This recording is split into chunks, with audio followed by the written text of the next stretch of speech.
Hello সবাইকে, আসসালামু আলাইকুম। Welcome to our English master class. আজকে এসএসসি মডেল টেস্ট পরীক্ষার্থী তোমরা যারা রয়েছে, তোমাদের লেকচার 15 ইংলিশ ফার্স্ট পেপারের। আর এই লেকচার 15তে আমরা ডিসকাস করেছি অনেক ইম্পর্ট্যান্ট একটা টপিক, যে টপিক থেকে কোশ্চেন আসলে মোস্ট অফ দ্য টাইম আমাদের যদি একটু কমন না আসে, আমরা অনেক বেশি ঘাবড়ে যাই যে আসলে এই প্রশ্ন কিভাবে সলভ করব। ন্যারেশন নিয়ে আমরা অনেক পাজলে যেমন পড়ে যেতাম অনেক সময়, in the same way second পেপারের মতো এরকম একটা টপিক কিন্তু আমাদের ফার্স্ট পেপারে ঠিক একরকম বলবো না, ওই জায়গাতে যেমন তোমরা পাজল হয়ে যাও, একই রকম এই পাজল হয়ে যাওয়া হচ্ছে রিয়ারেঞ্জের ক্ষেত্রে। আর এই রিয়ারেঞ্জের তোমার যদি আনকমন আসে সেক্ষেত্রে কিভাবে সলভ করবা, সেই ট্রিক্স গুলো আমরা এখানে আহ খুব সুন্দরভাবে ব্যাখ্যা করেছি।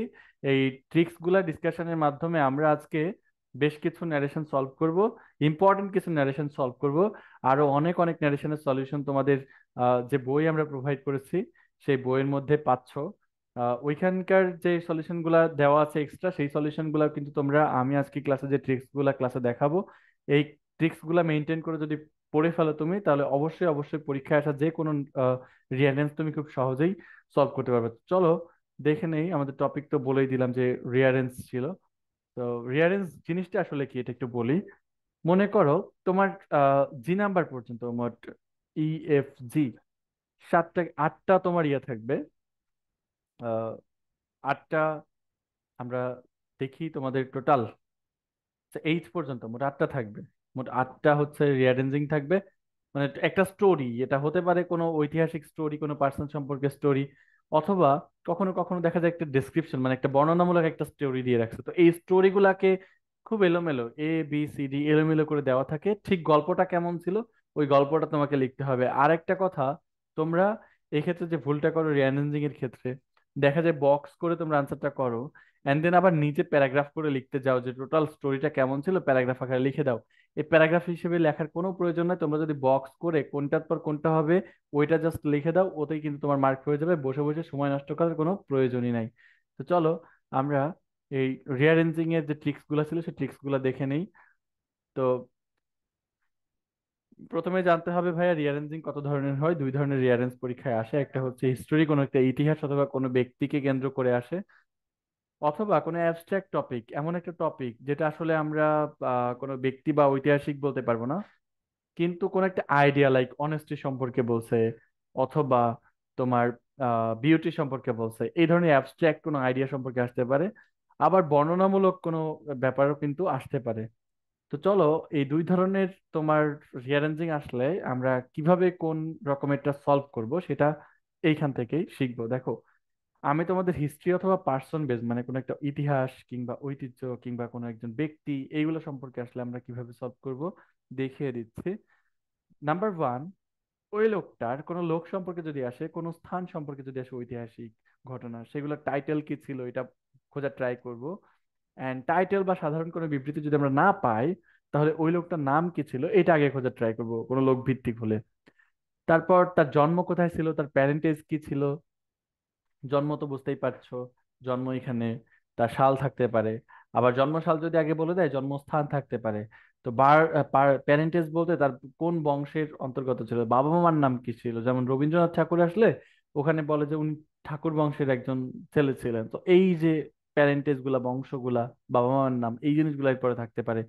তো এইগুলা পাওয়ার পরে তুমি খুঁজবা প্রফেশন, ওই লোকটার প্রফেশন কি ছিল, অথবা প্রফেশন বা ম্যারিজ, সে কাকে বিয়ে করেছিল সেটা, তার চিলড্রেন কয়টা ছিল, তার মধ্যে এক্সট্রা অর্ডিনারি কি কি গুণ ছিল, তার কর্মগুলা কি কি ছিল, কি কি কর্মের কারণে তিনি আসলে বিখ্যাত হয়ে আছেন, সেই ব্যাপারগুলা কিন্তু আমরা ট্রাই করব। এরপরে তার ওল্ড এজ, তার বৃদ্ধ বয়সে উনি কি করেছিলেন, শেষ বয়সে, এন্ড একই সময়ে তার মৃত্যু হয়েছে কিনা, যদি ওল্ড এজ সম্পর্কে কিছু না পাও সেটা খুঁজবা। মৃত্যু হলে সেটা লিখে ফেলবা। আর কখনো কখনো মৃত্যুতেই শেষ হয়ে যায়, আবার কখনো কখনো তার প্রতি যে শ্রদ্ধা জানানো হয়েছিল, হোমেজ, এবং তার যে ট্রিবিউট জানানো হয়েছিল, যে সম্মাননা জানিয়েছিল, এবং রিমেম্বারেন্স, তার সম্পর্কে কোনো স্মৃতি স্থান আছে কিনা, সেই ব্যাপারগুলো কিন্তু শেষে কখনো কখনো বলা থাকে, এটা খেয়াল রাখতে হবে। আবার আহ, তোমার ডেফিনেশন দিয়ে শুরু করতে হবে, হচ্ছে অ্যাবস্ট্রাক্ট কোনো আইডিয়া ডিসক্রিপশন টাইপের কোনো রিয়ারেঞ্জিং আসলে। তো ডেফিনেশন বা তার নেচার সম্পর্কে বা তার বৈশিষ্ট্য সম্পর্কে বলতে হবে, গুড সাইডস বলতে হবে উইথ এক্সাম্পলস। দেখো, গুড সাইডস প্রথমে কিছু বলবে, তারপরে কিছু এক্সাম্পল দিবে, এক্সাম্পল গুলো তুমি লিখে ফেলবা। এন্ড দেন কোনো ব্যাড সাইড বলছে, সে ব্যাড সাইড গুলো এক্সাম্পল দিছে, সেগুলো তুমি লিখে ফেলবা। তারপর সেগুলা ব্যাড সাইড যেহেতু আছে, ওগুলা সলভের কি উপায় সেগুলো লিখতে হবে, অ্যান্ড কনক্লুডিং লাইন। এবং দেখবা তুমি পড়লেই বুঝতে পারবা যে কোন লাইনটা দিয়ে আসলে শেষ করলে ভালো শোনাচ্ছে, সেরকম একটা কনক্লুডিং লাইন দেওয়া থাকবে। তো চলো আমরা যা কিছু এতক্ষণ শিখলাম ট্রিক্স, সেটাকে একটু অ্যাপ্লাই করার চেষ্টা করি। আমাদের কাজী নজরুল ইসলামের কে নিয়ে, আমাদের জাতীয় কবি কাজী নজরুল ইসলামকে নিয়ে একটা রিঅ্যারেঞ্জিং, যেটা অনেক ইম্পর্ট্যান্ট, এই রিঅ্যারেঞ্জটা আমরা ওই ট্রিক্স দিয়ে সলভ করার ট্রাই করব। তো প্রথমে বলেছিলাম তার নাম অথবা টাইটেল খুঁজে বের করার ট্রাই করব। দেখো, অ্যাট দ্য এজ অফ 11, এই যে 11 বছর বয়সে কি করছিল, এটা কখনো টাইটেল হতে পারে না। হিজ ফেমাস, যে হিজ একটা প্রোনাউন ইউজ করছে, তার মানে এটা শুরুতেই তার নাম না বলে তার সম্পর্কে প্রোনাউন বলছে, যেটা আসলে সম্ভব না। হিজ ফেমাস পোয়েম বিদ্রোহী বলে না। আওয়ার ন্যাশনাল পয়েট, এই তো আমাদের national poet Kazi Nazrul Islam was born, তাই না? জন্মেছিল ইন 1306 বিএস, মানে বাংলা সন যেটা। আর 1899 মানে 1899 সালে at Churulia in the district of Bardhaman, অর্থাৎ বর্ধমান জেলার চুরুলিয়া গ্রামে উনি জন্মগ্রহণ করেছিলেন 1899 সালে। এই যে ওনার সম্পর্কে, ওনার নাম বলছে, উনি কোথায় জন্মগ্রহণ করেছিলেন, কত সালে জন্মগ্রহণ করেছিলেন, এই ব্যাপারগুলো বলছে, তার মানে এইটাই 1 নম্বরে হবে আমাদের, ঠিক আছে। তারপরে কি বলেছিলাম আমরা? দ্বিতীয়ত বলেছিলাম বার্থ পার্সেন্ট প্যারেন্টেজ। বার্থ প্যারেন্টেজ ভাইয়া চলে আসছে একটার মধ্যেই, তাহলে আমার দ্বিতীয়ত এটা দরকার নাই। আমার প্রফেশন বা ম্যারেজ, প্রফেশন, ওনার প্রফেশন কি ছিল আমরা জানি। তো প্রফেশন তো কবির অবশ্যই কবিতা লেখা, কিন্তু তারপর আমরা খোঁজার ট্রাই করব যে আরো কোনো ভালো কথা পাই কিনা এই রিলেটেড। তো আমরা দেখি যে কাজী নজরুল ইসলাম 1899 সালে জন্মগ্রহণ করলেন। 1914-র কথা বলছে, তার আগের কোনো কথা বলছে কিনা এরপরে? 1914 সালের কথা বলছে। তারপর অ্যাট দ্য এজ অফ 19 বছর বয়স, তার মানে 1899 আর হচ্ছে 19, মানে 1818 সালের কথা বলছে, এবং 14-রও পরের কথা, তার মানে এটা এইটার পরে আছে এইটা। তারপরে দেখো, on his return from the battle field, battle field থেকে ফেরার পরে তিনি কি করেছিলেন, মানে যুদ্ধক্ষেত্রে জয়েন করেছিলেন কখনো একটা, ওইটা হইতে পারে। অ্যান্ড হিজ পোয়েমস ইন্সপায়ার্ড, এটা হতে পারে, আমরা দেখি। Our freedom fighters in the liberation war of Bangladesh, বাংলাদেশের মুক্তিযুদ্ধে, মুক্তিযুদ্ধে তিনি আগে কি করেছেন আমরা এখনো পর্যন্ত বলি নাই। তার কবিতা লেখা শুরু কোথায়, তারপরে তার কবিতা লেখা শেষের কথা হচ্ছে এইগুলা, তার কবিতাগুলা কি করেছিল, স্বাধীনতা যুদ্ধে বাংলাদেশ মুক্তিযোদ্ধাদেরকে অনুপ্রেরণা জুগিয়েছিল। 1972 সালের কথা, আরো অনেক পরের কথা। সো আমরা যেটা করব, আরো আগের কথা খোঁজার ট্রাই করবো। 14-র আগে কোনটা বলছে? এট দ্য এজ অফ 11, 11 বছর বয়সে he showed his poetic genius. এখানে কোন অংশটা নিয়ে আসছে জানো? প্রফেশন আমরা নিয়ে আসি নাই। তার চিলড্রেন, তার ছেলে সন্তানাদি কোনটা এটা বলে নাই, এক্সট্রাঅর্ডিনারি কথা বলছে। সো চিলড্রেনের কথা বলে নাই, প্রফেশন ম্যারেজের কথা বলে নাই, বলছে তার এক্সট্রাঅর্ডিনারি কোনটা সেটা নিয়ে আসছি। তার যে এক্সট্রাঅর্ডিনারি বা অসাধারণ একটা গুণ প্রতিভা, সেটা হচ্ছে তিনি মাত্র 11 বছর বয়সে he showed his poetic genius, সে তার পয়েটিক জিনিয়াস শো করেছিল মানুষকে। তাহলে এটা ছিল 2 নাম্বারটা, হ্যাঁ। তারপরে হবে এটা। তাহলে কাজী নজরুল ইসলাম কত সালে জন্মগ্রহণ করেছিল? 11 বছর বয়সে সে তার যে কাব্যিক যে মেধা সেটা তিনি প্রদর্শন করেছিলেন। তারপরে বিদ্রোহী কবির কথা বলছে না? স্ট্যাড, এটা অনেক পরের ঘটনা বিদ্রোহী কবিতার। তাহলে 1914, এরপরে দেখো, 11 বছর বয়সে ওনার বয়স ছিল হচ্ছে 1910 বছর, যেহেতু 1899 জন্মগ্রহণ করেছিল। 1910-এর পর 1914-র কথা বলছে। ইন 1914, 1914 সালে, when the first world war broke out, মানে যখন প্রথম বিশ্বযুদ্ধ হচ্ছিল, he wanted to join the army, সে চেয়েছিল আর্মিতে জয়েন করতে। স্বাভাবিকভাবে উনি খুব গরিব পরিবার সন্তান ছিলেন, উনি চাইতেন ওই সময় দ্বিতীয় বিশ্বযুদ্ধ, প্রথম বিশ্বযুদ্ধের সময়ে কি করতে, ব্রিটিশ আর্মির হয়ে যুদ্ধে অংশগ্রহণ করতে চেয়েছিলেন। তারপরে যুদ্ধে অংশগ্রহণ করতে চাইলেন, এরপরে 19 বছর বয়সে আর্মিতে জয়েন করছিল, হতে পারে। তো এটা আমরা পেলাম হচ্ছে 3 নাম্বারে। তারপরে অ্যাট লাস্ট উনি চেয়েছিলেন জয়েন করতে, আহ তারপর বলছে যুদ্ধ থেকে ফিরে আসলেন। আগে তো জয়েন করুক, জয়েন করতে চেয়েছিলেন, তারপর জয়েন করেছিলেন কত বয়সে? অ্যাট লাস্ট মানে অবশেষে। এই যে 1914 সালে ওনার বয়স ছিল কিন্তু 15, এই 15 বছর বয়সে উনি চাইছিলেন, সেটা হচ্ছে উনি উনি 19 বছর বয়সে উনি সেটা সুযোগ পেয়েছিলেন। 19 বছর বয়সে he joined the army as an ordinary soldier, একজন সাধারণ সৈনিক হিসেবে, on the side of alliance, মানে মিত্র শক্তি। প্রথম বিশ্বযুদ্ধে দুইটা শক্তি ছিল, একটা হচ্ছে মিত্র শক্তি, একটা হচ্ছে অক্ষ শক্তি। তো মিত্র শক্তিতে যে তোমার ব্রিটেন, আমেরিকা, যেমন এই দেশগুলা ছিল, ঠিক আছে, এই দেশগুলা। সো ওদের পক্ষে যোগদান করছিল। অ্যাট লাস্ট 19 বছর বয়সে উনি আর্মিতে যোগ দেয়। তাহলে এটা হলো 4 নাম্বারটা। তারপরে স্বাভাবিকভাবে যুদ্ধে যখন যোগ দেয় মিত্রশক্তির পক্ষে, তখন on his return from battlefield, এরপরে উনি কি করছিল, ব্যাটলফিল্ড থেকে ফিরে আসছিল। ঘটনাটা বোঝাই যাচ্ছে, ঘটনার একটার পর একটা সিকোয়েন্স চলে আসছে।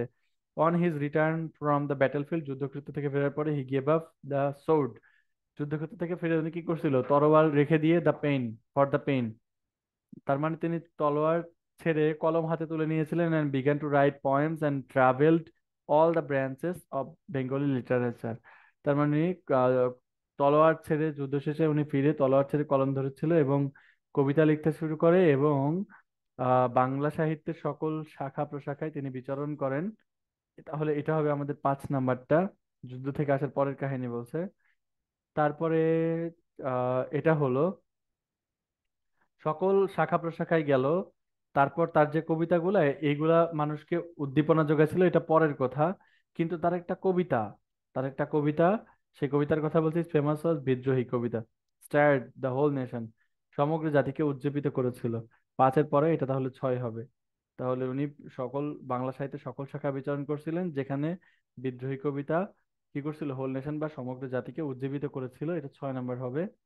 এন্ড তারপরে 7 নাম্বার আমরা বুঝতেই পারছি অটোমেটিক, যে হিজ পয়েমস, তার এই কবিতা, তার কবিতাগুলা, বিদ্রোহীর মতো আরো যে কবিতা ছিল, এই কবিতাগুলা মুক্তিযোদ্ধাদেরকে স্বাধীনতা যুদ্ধে অনুপ্রেরণা জুগিয়েছিল। এটা হবে 7 নাম্বারটা। এন্ড 8 নাম্বারটা একটাই বাকি আছে, 1972 সালে হি ওয়াজ ব্রট, তাকে আনা হয়েছিল বাংলাদেশে ফ্রম কলকাতা, কলকাতা থেকে, and was declared our national poet, তাকে কি বলা হয়েছিল, আমাদের ন্যাশনাল পোয়েট বলা হয়েছিল। যদিও তার মৃত্যুর কথা এখানে বলা হয় নাই, সো ওইগুলো আনার আর কোনো প্রয়োজন আমাদের পড়ে নাই। দেখো আমরা কিন্তু ওই যে সিকোয়েন্স গুলা, ওইগুলা মেনটেন করেই সলভ করতে পারলাম। তো এবার চলো আমরা আরো যে রিয়ারেঞ্জিং গুলা ছিল সেগুলা করার ট্রাই করি। এই যে ট্রিক্স আমরা শিখলাম আজকের ক্লাসে, সেগুলো অ্যাপ্লাই করেই। তো প্রথমে দেখো, আমরা একটা রিয়ারেঞ্জ নিয়েছি এখানে। ঢাকা বোর্ড 2020 সালে এসেছে, চিটাগাং বোর্ড 19, সিলেট বোর্ডে, যশোর বোর্ডে 2019। দেখতেই পাচ্ছ কত ইম্পর্টেন্ট, 19 সালে এসেছে এতবার, 17 সালে এসেছে। দ্যাট মিনস অনেক ইম্পর্টেন্ট ইম্পর্টেন্ট একটা রিয়ারেঞ্জ এটা। দেখো রিয়ারেঞ্জটাকে পড়ে দেখি কি বিষয়ে বলছে, কারণ আমরা শুরুতেই নাম, তারপর হচ্ছে টাইটেল, এগুলা খুঁজে বের করে ট্রাই করব প্রথম লাইনেই। ইন দা ইভিনিং, সন্ধ্যার সময় কি হয়েছিল এটা আমাদের দরকার নাই। এ লায়ন ঢুকে পড়ছিল কেভের মধ্যে। On day he fled from his master's house and took shelter, এই যে কে পালাইছিল তার মাস্টার্স বা মালিকের বাড়ি থেকে, and took shelter in a cave, একটি গুহায় আশ্রয় নিয়েছিল, তার সম্পর্কে আমরা এখনো জানি না। ওয়ান্স আপন এ টাইম, মনে রাখবা স্টার্টিং সেন্টেন্স টাইটেল সবসময় এই ধরনের সেন্টেন্স দিয়ে শুরু হয়, there was a, there lived a man name M অমুক, তারপর ওয়ান্স আপন এ টাইম, এই কথাগুলো দিয়ে শুরু হয়। তো আমরা পেয়ে গেলাম একদা এক সময়, there lived a young man named Androcles, right. কারণ নাম আমরা পেয়ে গেছি এটার মাধ্যমে, যে অ্যান্ড্রোকলস নামে একজন লোক বসবাস করতো, এটা অবশ্যই অবশ্যই 1 নম্বরে হবে। সে অ্যান্ড্রোকলস এর বাবা মার নাম কি ছিল, বা তার যে পরিচয়, এগুলো এবার খুঁজে বের করার চেষ্টা করি। হি কেম নিয়ার অ্যান্ড্রোকলস অ্যান্ড লিফটেড হিজ প, এটা তো সিংহের কথা বলছে, যে ওর কাছে আসলো, তার থাবাটা সে নিচু করলো। তারপর হি ওয়াজ কট বাই এ স্লেভ, তাকে কোনো স্লেভ দ্বারা, মার্চেন্ট দ্বারা আসলে ধরা হয়েছিল কিনা, বা তিনি ধরা খেয়েছিলেন কিনা কোনো স্লেভ মার্চেন্ট, একজন দাস ব্যবসায়ীর কাছে উনি ধরা খাচ্ছিলেন কিনা। Sold to a rich man in another country, অন্য দেশে তাকে বিক্রি করা হয়েছিল কিনা। হ্যাঁ, এটা আসতে পারে, বাট আমরা চিন্তা করব যে অ্যান্ড্রোকল সম্পর্কে আর কোনো তথ্য আছে কিনা। দ্য লায়ন সম্পর্কে বলছে, his master was very, he took Lions প, তার মানে এটা অ্যান্ড্রোকল সম্পর্কে আর কোনো কিছুই বলে নাই। এই লাইনটা অবশ্যই এর পরে হবে। হি ওয়াজ কট, অ্যান্ড্রোকলসকে কি করা হয়েছিল প্রথম। দ্বিতীয়ত হচ্ছে অ্যান্ড্রোকলস একজন আহ মানব ব্যবসায়ী বা দাস ব্যবসায়ীর কাছে উনি ধরা খেয়েছিলেন। অ্যান্ড হু সোল্ড, যে তাকে বিক্রি করে দিয়েছিল অন্য একটা দেশের একজন ধনী ব্যক্তির কাছে, এটা হবে হচ্ছে 2 নম্বরে। এই ধনী ব্যক্তির কাছে যেহেতু পাঠাইলো, এরপরে ধনী ব্যক্তি সম্পর্কে আর কি বলছো ওইটা খোঁজার ট্রাই করব। তাহলে in another country very bad and inflicted heavy torture on him, এটা হতে পারে যে তার যে মাস্টার ছিল, যার কাছে বিক্রি করছিল, ধনী ব্যক্তি, হি ওয়াজ ভেরি ব্যাড, খুব খারাপ লোক ছিল, and inflicted heavy torture on him, এবং তার উপর খুবই মারাত্মক নির্যাতন করতো, এটা হতে পারে। আহ তার মাস্টার সম্পর্কে আর কোনো কিছু বলছে কিনা যার কাছে বিক্রি করছে। হি কেম, এটা হচ্ছে সিংহ সম্পর্কে বলছে। On day he fled from, এটা সে পালায়ে গেল পরে, আগে তো নির্যাতন করবে তাই না, তাহলে আমরা বুঝতেই পারছি ইজিলি তার মাস্টার সম্পর্কে এইখানে কথাটা বলছে। অন্য রিচ ম্যানের কাছে বিক্রি করছিল, সেই রিচ ম্যানটা হচ্ছে মাস্টার, সে কেমন ছিল তার সম্পর্কে এটা বলছে। 3 নাম্বার এটা হবে। তার মাস্টার খুবই খারাপ লাগছিল, তার উপর টর্চার করতো। 4 নম্বরে হবে হচ্ছে, যেহেতু টর্চার করতো এরপরে সে কি করছিল, পালাই গেছিল, তাহলে 4 নম্বরে এটা হবে one day he fled from his masters house and took shelter in a cave. Say master house থেকে পালিয়ে যায় এবং কি করে, একটা গুহায় আশ্রয় নেয়। তারপর আশ্রয় নেওয়ার পরে গুহায় কি হয়েছিল, গুহায় আশ্রয় নেওয়ার পরে কি হয়েছিল, in the evening a lion, একজন লায়নের পরে সন্ধ্যার সময় আসতে পারে। হ্যাঁ, আগে তো লায়ন আসুক, তারপরে লায়নের সাথে তার কথোপকথন হোক। তো 5 নাম্বার, ইন দ্য ইভিনিং, মানে সন্ধ্যার সময় একজন লায়ন, একটা লায়ন হচ্ছে তার গুহায় ঢুকে পড়ে। লায়ন গুহায় ঢুকে পড়ে, হি কেম নিয়ার অ্যান্ড্রোকলস অ্যান্ড লিফটেড হিজ প। তার মানে হতেই পারে যে অ্যান্ড্রোকলসের কাছে আসলো এবং তার থাবাটা সে উঁচু করলো, এরকম হতে পারে। তাহলে এটা হতে পারে, আমরা রাখলাম। এর আগে কোনো ঘটনা আছে কিনা, seemed wounded as he was groaning. লায়নটাকে খুব ওউন্ডেড, আহত দেখাচ্ছিল, অ্যাজ হি ওয়াজ গ্রাউনিং, যেহেতু সে কি করছিল, যেহেতু সে কোকাচ্ছিল ব্যথায়, ঠিক আছে, তাকে ওউন্ডেড দেখাচ্ছিল। হি ওয়াজ দ্য লায়ন্স, আচ্ছা, হি টুক দ্য লায়ন্স প ইন হিজ হ্যান্ড। তাহলে আগে কেমন দেখাচ্ছিল, দ্য লায়ন সিমড, আগে লায়ন প্রবেশ করলো, তারপর লায়নটাকে কেমন দেখাচ্ছিল, তারপর লায়নটা তার কাছে আসলো এবং পা তুলে ধরলো, রাইট? এরকম একটা সিকোয়েন্স আমরা বুঝতেই পারছি। তাহলে এরপরে 5 নাম্বার পর্যন্ত হয়েছিল, 6 নাম্বার এটা হবে, দ্য লায়ন সিমড ওউন্ডেড, তাকে দেখাচ্ছিল খুবই ওউন্ডেড বা আহত, অ্যাজ হি ওয়াজ গ্রাউনিং, যেহেতু সে ব্যথায় কাতরাচ্ছিল। তারপরে ব্যথায় কাতরাচ্ছিল, এরপর কি হয়েছিল, হি কেম নিয়ার অ্যান্ড্রোকলস অ্যান্ড লিফটেড হিজ প। তাহলে তারপরে সে অ্যান্ড্রোকলসের কাছে আসলো এবং তার যে থাবা সেটা তুলে ধরলো। তাহলে এটা ছিল হচ্ছে 7 নাম্বার, থাবা তুলে ধরলো। হি টুক দ্য লায়ন্স প, অ্যান্ড্রোকলস কি করলো, লায়নের পটটা ধরলো, মানে থাবাটা ধরলো, ইন হিজ হ্যান্ড, তার হাত দিয়ে, and remove the big thorn from it, এবং বড় একটা কাঁটা এখান থেকে সরিয়ে দিল। Then lion was relieved of his pain, এবং এই যে সিংহটা, সেটা তার ব্যথা থেকে কিন্তু এভাবেই মুক্ত হয়ে যায় ভাইয়া। তো এই ছিল হচ্ছে আমাদের অ্যান্ড্রিকলসের যেই স্টোরি, সেই স্টোরিটা। এন্ড দেন চলে যাই আমরা পরেরটায়, দেখো বলছে পেনিসিলিন কে আবিষ্কার করছিল Alexander.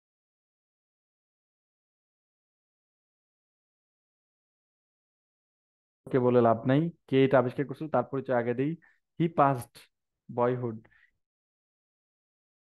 It was discovered by Alexander Fleming. হ্যাঁ, এই it was describe by Alexander Fleming, Alexander Fleming দ্বারা আবিষ্কৃত হয়েছিল, সেই জিনিসটা কি এটাও কিন্তু প্রথমে চলে আসতে পারে। হ্যাঁ, পেনিসিলিন টাও আগে চলে আসতে পারে, তার পেনিসিলিন কে আবিষ্কার করেছিল সেটাও আসতে পারে। He was the seventh of 8 brothers and sisters. এরপর আলেকজান্ডার ফ্লেমিং দ্বারা আবিষ্কার হয়েছিল, তারপর তার পরিচয়, হ্যাঁ, তার প্যারেন্টেজ, বংশ পরিচয়। He was never absent from his school, তারপর তার যে এক্সট্রাঅর্ডিনারি জিনিসগুলো আছে, never absent from his school up to the age of 12, 12 বছর পর্যন্ত কোনোদিন স্কুল ফাঁকি দেয় নাই। Okay, he was sent to London, তাকে কোন স্কুলে পাঠানো হয়েছিল এটা তো আগে বলতে হবে। Fleming was born in a poor family in Scotland, এই তো, তার পরিবারের কথা আগে বলতে হবে, তারপর ভাই ব্রাদারের কথা বলতে হবে। Fleming was very regular and attentive student, তার পরিচয় কেমন ছিল স্কুলে ভর্তি হওয়ার পরে, এইগুলা কিন্তু পরের কথা। বাট পেনিসিলিনের কথাটা আগে বলতে হবে, যেহেতু আলেকজান্ডার ফ্লেমিং এর আগে বলছে ইট, কোন জিনিসটা আবিষ্কার করছিল সেটা আগে বলতে হবে। তাহলে 1 নাম্বার পেনিসিলিন হবে, এই নাম্বারটা 1 নাম্বারে হবে, penicillin is the life saving medicine. এটা কে আবিষ্কার করছিল তারপরে, এটা it was discovered by Alexander Fleming, C নাম্বারটা। তারপর হবে হচ্ছে আলেকজান্ডার ফ্লেমিং, তারপরে বলেছিলাম বংশ পরিচয়, আমি তোমাদেরকে বলেছিলাম এরপর বংশ পরিচয়, তাহলে এটা হবে 3 নাম্বারটা, Fleming was born in a poor family in Scotland, কোন দেশে জন্মগ্রহণ করছিল সেটা বললাম। তারপর হচ্ছে তার পরিচয় আরেকটা ছিল, সে হচ্ছে seventh of 8 brothers and sister, 8 ভাই বোনের মধ্যে সে 7 নাম্বার ছিল, সেটা হবে 4 নাম্বারটা। 4 নাম্বারটা হবে ডি নাম্বার। এরপরে he passed his boyhood with his parents, এখনো পর্যন্ত সে বাবা মা পরিবারের কথাই বলতেছে, সো এগুলাকে আমরা এর পরে রাখবো। হি পাসড, সে পার করেছিল তার যে বয়হুড বা চাইল্ডহুড, শৈশব, সেটা পার করেছিল তার বাবা মার সঙ্গে। ওকে, তারপর তাকে কোন স্কুলে পাঠাইছিল সেটা আমরা বলতে পারি, ঠিক আছে। He was sent to London for higher study, আচ্ছা হায়ার স্টাডিজের জন্য পাঠাইছিল। 12 বছর বয়স পর্যন্ত কিন্তু মানুষ হায়ার স্টাডিজে যায় না, এর আগে কিন্তু লোয়ার স্টাডিজে থাকে, তাহলে এটা আগের কথা হবে। অ্যান্ড আমরা লাস্ট নিয়েছি হচ্ছে ডি নাম্বারটা 5 হিসেবে, তো পাঁচের বি নাম্বারটা নিয়েছি। এন্ড এরপরে দেখো, আহ, সে স্কুলে থেকে কখনো অ্যাবসেন্ট থাকে নাই, তার মানে সে আসলে কি আগে very regular and attentive student ছিল, রাইট? তাহলে এই কথাটা আগে বলা উচিত। সে খুব রেগুলার আর অ্যাটেন্টিভ স্টুডেন্ট ছিল। সে 12 বছর পর্যন্ত কোনো স্কুল ফাঁকি দেয় নাই, এই সিকোয়েন্সটা আমাদের সবচেয়ে ভালো লাগছে। সো আমরা এটা নিলাম, যে সে খুবই রেগুলার আর হচ্ছে অ্যাটেন্টিভ স্টুডেন্ট ছিল। তারপর 7 নম্বরে বললাম সে কখনো 12 বছর পর্যন্ত কখনো স্কুল পালায় নাই। তারপরে বললাম তাকে লন্ডনে পাঠানো ছিল হায়ার স্টাডিজের জন্য, 8 নম্বরে। তো এই ছিল হচ্ছে গল্পটা, একদম ইজি তাই না? খুব সহজে হয়ে গেল দেখো। ওই ট্রিক্স গুলা যদি আমি চিন্তা করি একটু, একের পর এক সিকোয়েন্স আমার মাথায় অটোমেটিক চলে আসছে।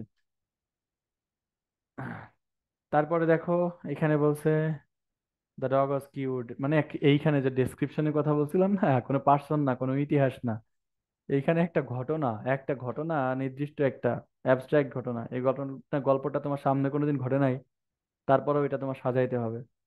তো প্রথমে আমরা টাইটেলটা খোঁজার ট্রাই করব। হ্যাঁ, দ্য ডগ ওয়াজ কিউড, কোন কুকুরটাকে কিউর করা হয়েছিল এটা আমরা বুঝি না, পাই না এখনো। He found a mad dog, কে পাইছিল সেই লোকের সম্পর্কে খুঁজে বের করতে হবে। On day a boy name Joseph, right? এই যে পেয়ে গেছি আমরা টাইটেল। On day a boy name Joseph Meister was brought to Pasteur. Okay, পাস্তুরের কাছে নেওয়া হয়ে গেছিল, লুই পাস্তুর যার নাম one, name Joseph Meister, Joseph Meister একজন নাম, ওয়াজ ব্রট টু পাস্তুর, পাস্তুরের কাছে নেওয়া হয়েছিল। ওকে, তারপরে আমরা এই নাম্বারটা প্রথমেই পাইলাম। On day a boy name Joseph, জোসেফকে পাস্তুরের কাছে নেওয়া হয়েছিল, বাট পাস্তুর কে সেটাও তো পাইলাম না, তাহলে এটা হয় না আসলে। আমরা একটু পরে দেখি আর ভালো কিছু পাই কিনা। এর পরেরটা দেখো কি বলছে। হি হ্যাড, প্রণয়ন তো হবে না, Pasteur was a French scientist, right? পাস্তুরের কথা বলছে। দেখো, একটা বয় যার নাম ছিল জোসেফ মিস্টার, তাকে পাস্তুরের কাছে নেওয়া হয়েছিল, বাট এই পাস্তুর কে সেটা তো আমরা এখনো পাই নাই। এই যে এটা ই নাম্বার এসে পেয়েছে, তাহলে এটাই 1 নাম্বার হবে। পাস্তুর ওয়াজ এ ফ্রেঞ্চ সায়েন্টিস্ট, পাস্তুর ছিল কি একজন ফ্রেঞ্চ সায়েন্টিস্ট। তোর জন্ম মৃত্যু কিছু কি বলছে? গেভ হিম সাম ইনজেকশনস, না। এট first he only treated animals, না, এগুলা কিছুই নেই জন্ম মৃত্যু। তাহলে পাস্তুরের কাছে, পাস্তুর ছিলেন একজন ফ্রেঞ্চ সায়েন্টিস্ট। একদিন তার কাছে কাকে আনা হয়েছিল? হ্যাঁ, জোসেফ মিস্টারকে আনা হয়েছিল, নাম একটা ছেলেকে। তাহলে এটা হবে 2 নাম্বার। ঠিক, এটাও 2 নাম্বার না বসায় আমরা যদি, he discovered that many diseases are caused by germs and he also found cures for several of them. হ্যাঁ, তার কীর্তিটা আগে বলবো, তারপরে একদিন কি ঘটনা ঘটছিল ওইটা বলবো। তাহলে এটা 2 নাম্বারে হবে না, এটা রেখে দিলাম আমরা। 2 নাম্বারে হবে না, 1 নাম্বার এটা হবে। 2 নাম্বার সে কি আবিষ্কার করেছিল? এই যে এটা, এই যে অন ডে বয় আর Pasteur gave him some injections, the boy did not get dogs doses. তো এইখানে এই লাইনের সাথে ওই লাইনে একটা রিলেশন আছে, এটাকে আমরা পরে ধরবো। পাস্তুর ফ্রেঞ্চ সায়েন্টিস্ট ছিল, ও কি আবিষ্কার করছিল? That many disease are caused by germs and he also found cures of several of them. তার মানে কিছু কিছু রোগ জীবাণুর দ্বারা হয়ে থাকে, এবং তিনি কিছু কিছু রোগের চিকিৎসাও কিন্তু খুঁজে পেয়েছিলেন। তারপরে এটা গেল, অ্যান্ড দেন কিছু কিছু খুঁজে পেয়েছিলেন। At first he only treated animals because he did not want to cause the death of any human being, right? এই যে উনি পাস্তুর প্রথমে কি করেছিলেন? Treated animals. তাহলে সে প্রথমে কিছু পশুদেরকে ট্রিট করেছিল বা চিকিৎসা করেছিল, কারণ তিনি চাইতেন না কোনো মানুষের মৃত্যু, উনি কোনো চিকিৎসা করতে গিয়ে কোনো মানুষের মৃত্যু হোক, এটা উনি চাইতেন না। তো এটা হবে। তারপরে হতে পারে, আহ দেখো, পাস্তুর গেভ হিম কার কথা বলছে, তারপর ওয়ান ডে, সবসময় এইটার সাথে এটার একটা রিলেশন আমরা পাবো, কিন্তু তার আগে বাকিগুলা পরে দেখি। হি found a mad dog, right? তাহলে সবসময় আগে উনি আগে কি করতেন? অ্যানিমেলদের মধ্যে করতেন, এবং সেই অ্যানিমেলটা পেয়ে গেছে। He found a mad dog, একটা পাগলা কুকুর পেতেন, and injected some weak germs, খুঁজে পেয়েছিলেন, এবং কিছু উইক জার্মস, কিছু দুর্বল জীবাণু, of its diseases into blood, germs of its diseases into blood. সে একটা পাগলা কুকুর পেয়েছিল, এবং কিছু দুর্বল জীবাণু এটার রোগের মধ্যে, আচ্ছা, of its weak germs of its diseases, কিছু রোগের জীবাণু, দুর্বল জীবাণু এটা রোগ, এটার রক্তে উনি ইনজেক্ট করেছিল বা প্রবেশ করিয়েছিল কুকুরটার। তাহলে এটা হতে পারে অ্যানিমেলস এর কথা পরে, যেহেতু এটা বলছে ফোর। অ্যান্ড তারপরে কি হয়েছিল, উনি যেহেতু কুকুরটাকে উনি আসলে ইয়ে দিয়েছিল, ইনজেকশন দিয়েছিল, তো কুকুরটা আসলে সুস্থ হয়ে গেছিল। The dog was cured. Okay, five, the dog was cured. কুকুরটা কি হয়ে গেছিল, সুস্থ হয়ে গিয়েছিল। আচ্ছা, তারপরে এমন হতে পারে, দেখো পাঁচ পর্যন্ত হয়ে গেছে, আর বাকি আছে তিনটা। কোন তিনটা বাকি আছে আমরা একটু দেখি। একদিন নিয়ে আসছিল, okay, a boy name Joseph Foster, he had been beaten by a mad dog. তাকে কুকুরে কামড়ানো হইতে পারে। আর হচ্ছে Pasteur give him some injection and the boy did not get dogs disease. এই তিনটা লাইন কিন্তু বাকি আছে আমাদের। তো আমরা বলতে পারি যে প্রথমে তিনটাই কিন্তু ওই বয় আর কুকুর রিলেটেড, সো আমরা এটাকে রাখবো। On day a boy name Joseph, একদিন জোসেফ নামে একটা ছেলেকে ওয়াজ ব্রট টু পাস্তুর, পাস্তুরের কাছে আনা হয়েছিল, যেহেতু পাস্তুর এই রোগের আবিষ্কার করে ফেলছে চিকিৎসা অলরেডি, তো এখানে নিয়ে আসতে পারে। 6 নাম্বার। তারপরে এখানে এরকম হতে পারে, হি হ্যাড বিন বিটেন, যে ছেলেটাকে আনা হয়েছিল তার কি সমস্যা হয়েছিল সেটার কথা বলছি। হি হ্যাড বিন বিটেন, তাকে কুকুরে কামড়াইছিল। বাকি আছে হচ্ছে 7 নাম্বার, তাহলে এই F নাম্বার, তাহলে এটা হবে 8 নাম্বারে। পাস্তুর গেভ হিম, মানে ছেলেটাকে কিছু ইনজেকশন দিয়েছিল, and the boy did not get, ছেলেটা পেয়েছিল না ডগস ডিজিজ, ছেলেটার তাহলে ইনজেকশন দেওয়ার কারণে কুকুরের যে রোগ সেটা তার হয়েছিল না। হ্যাঁ, তো এই ছিল হচ্ছে পাস্তুরের অবদান। আমরা লুই পাস্তুর সম্পর্কে এই ঘটনাটা জানলাম। অ্যান্ড দেন ম্যান্ডেলা, নেলসন ম্যান্ডেলার নাম তোমরা শুনেছো, দক্ষিণ আফ্রিকার ফার্স্ট ব্ল্যাক প্রেসিডেন্ট। তিনি একজন বিশ্ব নেতা ছিলেন। এটাও অনেক বেশি ইম্পর্টেন্ট, দেখো দুইবার দুইটা বোর্ডে এসেছে। সেজন্য আমরা আসলে আজকের আলোচনায় এই নেলসন ম্যান্ডেলাটা অ্যাকচুয়ালি নিয়ে আসছি। আবারও আসতে পারে, নেলসন ম্যান্ডেলা অনেক বেশি ইম্পর্টেন্ট। তো আমরা প্রথমে তার যে নাম পরিচয় এগুলো খুঁজে বের করার ট্রাই করি। Awarded Nobel prize, Nobel prize prize তো অনেক পরে পাইছে, বাট কি কাহিনী হয়েছিল তার পরিচয় কি এগুলো আগে বলতে হবে। Mandela joint African national Congress, সেটা হবে না। কবে জয়েন করছিল, ফর 20 ইয়ার্স। তাহলে কে লোকটা, এখনো কিছু বলে নাই। ম্যান্ডেলা ডাইড, মারা গেছে, এটা অনেক পরের ঘটনা। 1993 কথা বলছে, সাউথ আফ্রিকান প্রেসিডেন্ট, এটা 1993 অনেক পরের ঘটনা। নেলসন ম্যান্ডেলার পরিচয় কোথায়, ওয়াজ বর্ন রাইট, এই যে তার জন্ম কোথায়, সাউথ আফ্রিকায়। ওকে, এটা চলে আসছে নেলসন ম্যান্ডেলা, তাহলে প্রথমে জি নাম্বারটা হবে 1 number. Nelson Mandela was born on July 18, 1918 in south Africa, south আফ্রিকায় জন্মগ্রহণ করেছিলেন নেলসন ম্যান্ডেলা। তারপরে ছিল হচ্ছে তোমার 1994 সালে ম্যান্ডেলা ওয়াজ ইলেক্টেড সাউথ আফ্রিকার ফার্স্ট ব্ল্যাক প্রেসিডেন্ট। অনেক ঘটনায় বাদ পড়ে গেছে। Mandela joint African national Congress, এই যে 1942 সাল। 1942 সাল অনেক আগের কথা। উনি আগে রাজনীতিতে ঢুকছে, জন্মগ্রহণ করছে এখানে, তারপর ওনার যে কাজ ছিল সে কাজটা হচ্ছে উনি অ্যাওয়ার্ডেড নোবেল পিস প্রাইজ অনেক পরে, আগে উনি রাজনীতিতে ANC, একটা রাজনৈতিক দল, 1982 সালে এটাতে যোগদান করছে, তাহলে এটা 2 নাম্বার হবে। ওকে, রাজনৈতিক একটা দলে অংশগ্রহণ করলো।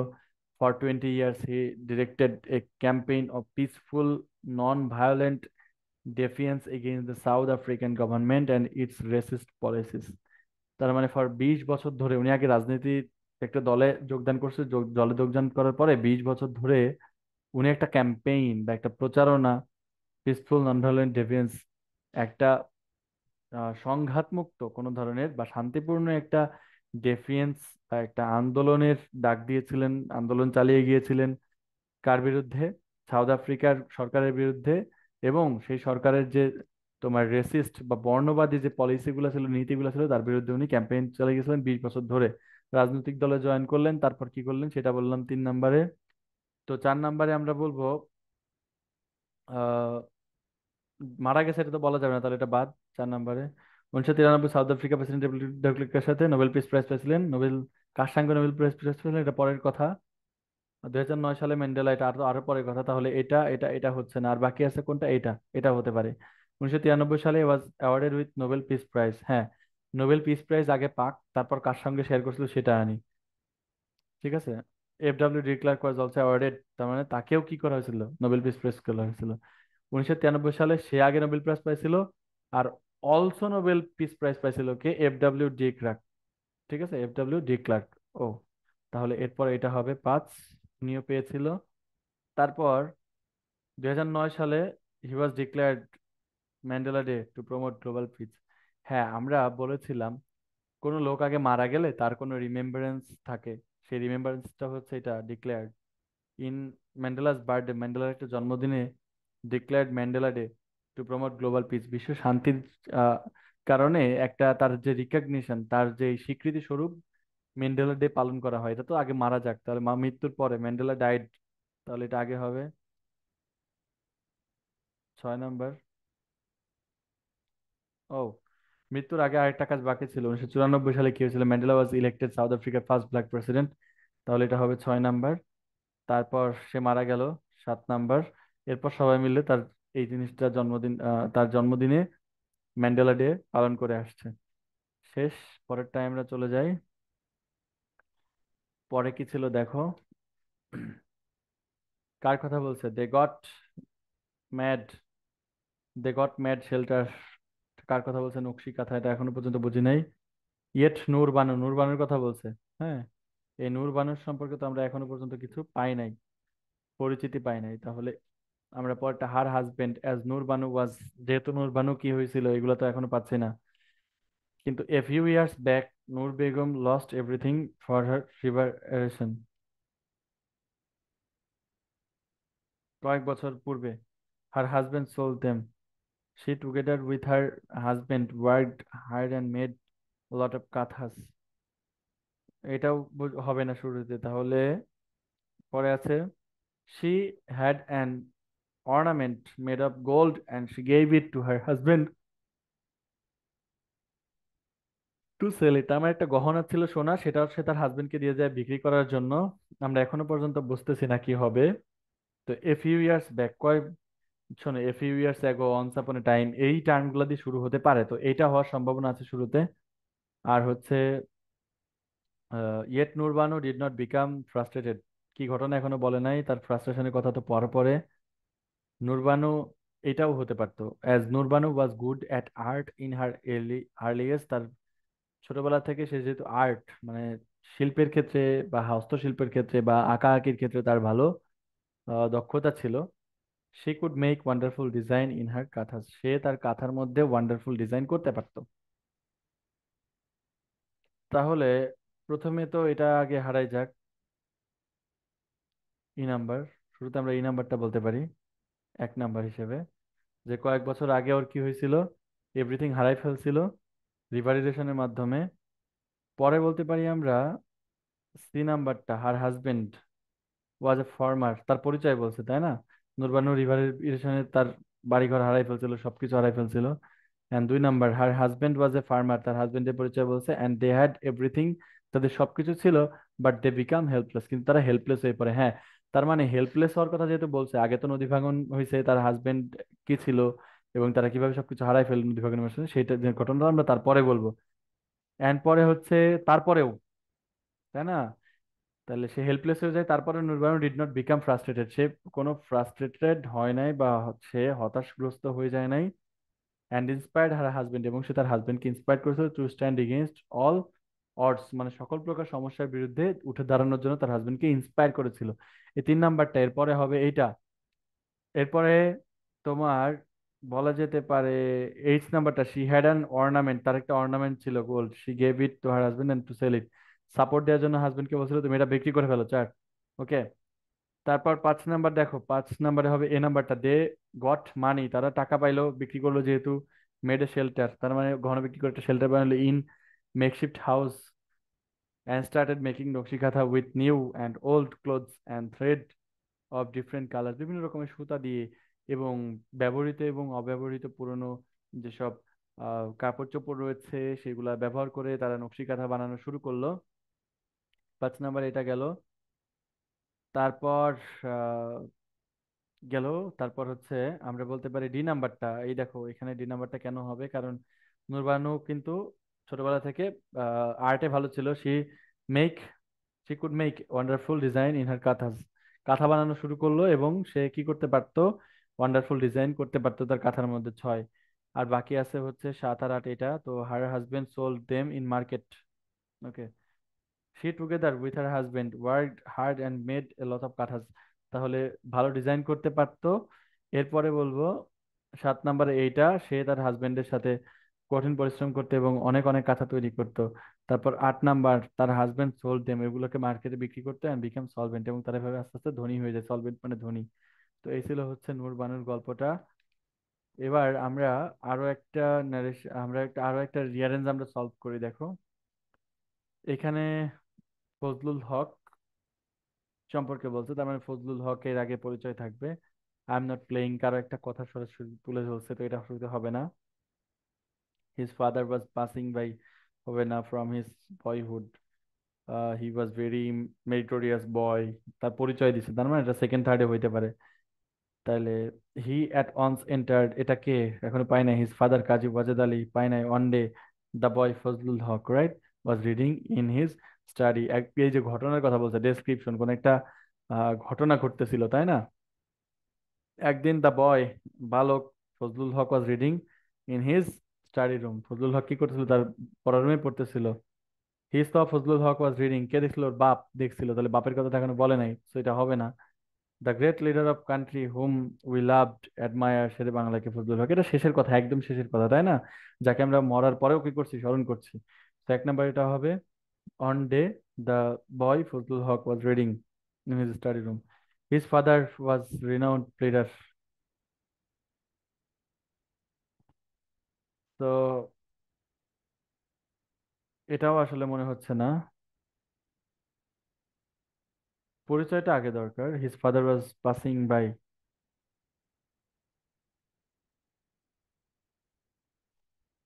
His father Kazi Wajed Ali was renowned leader in the Barisal bar. Okay. তো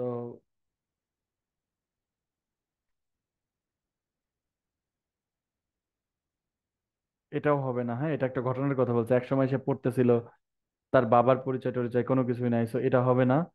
শুরুতে হবে কিন্তু আমাদের, দেখো লাস্টেরটা, একটু পরে দেখো কি বলছে। Great leader of our country whom we loved and admire is Shere Bangla Fazlul Huq, পরিচয় দিছে।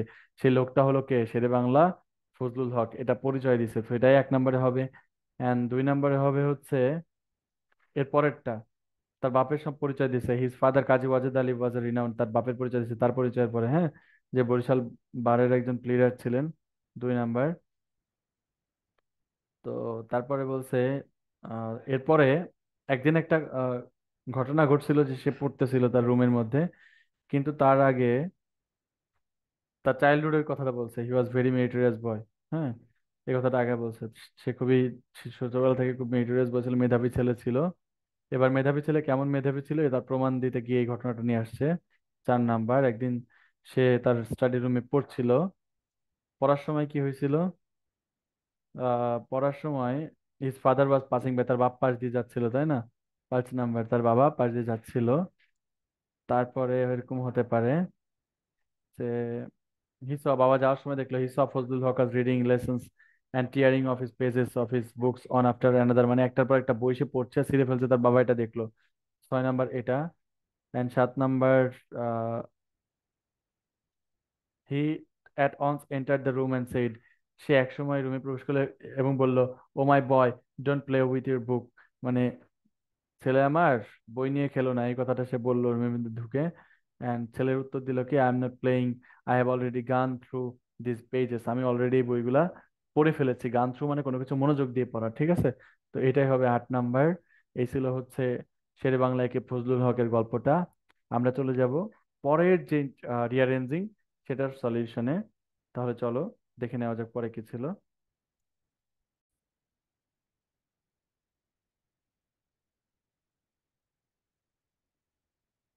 তো দেখো, এরপরে আমাদের যে রিয়ারেঞ্জটা ছিল সেটা হচ্ছে কার সম্পর্কে বলছে আমরা একটু খুঁজে বের করে ট্রাই করি। আমরা প্রথমে নামটা খুঁজে ট্রাই করি, কি ছিল? John Keats, right? হ্যাঁ, জন কিটস সম্পর্কে বলছে। তো জন কিটস ওয়াজ বর্ন, তার জন্মের কথা বলছে October 31, 1795, সো এটা হবে এক নম্বরে। আমরা এইটার ক্ষেত্রে একটা কাজ করি, ঠিক এক্সাম হলে কিভাবে আমরা কোশ্চেনটা সলভ করবো ন্যারেশনের, সেই প্যাটার্ন অনুযায়ী আমরা এবারের যেই রিয়ারেঞ্জটা এটা সলভ করব। দেখো, এক্সাম হলে তুমি ঠিক এইভাবে একটা বক্স করবা, এন্ড এইখানে তোমার টোটাল হচ্ছে আটটা রিয়ারেঞ্জ বসাতে হবে। তো সেই জন্য তুমি যেহেতু আটটা বসাইতে হবে, মাঝখান থেকে দুইটা ভাগ করবা। তো এই পাশে চারটা রাখবা, এই পাশে চারটা। আর তোমার মোট রো হবে হচ্ছে দুইটা। তো তুমি এরকম নিলে কলাম কিভাবে করবা, প্রথমে মাঝখানে একটা দাগ দিবা, এই পাশে চারটা এই পাশে চারটা, তাহলে এই পাশে যদি চারটা করতে হয় মাঝখান থেকে ভাগ করে তুমি এই পাশে দুইটা করবে, এই পাশে দুইটা, তার মানে এখানেও তুমি মাঝখান থেকে ভাগ করলে দুটো হয়ে গেল, এখানেও দুইটা হয়ে গেল। এন্ড এখানে আবার মাঝখান থেকে ডিভাইড করে তুমি এখান থেকে দুইটা বানাইলা, এখান থেকে দুইটা বানালা, সমান সবগুলা বক্স তোমার সমান হয়ে গেল। দেন 1 2 3 4 5 6 7 8। তো প্রথমে কোনটা হবে? ডি নাম্বারটা, ঠিক ডি নাম্বারটা আগে লিখলাম।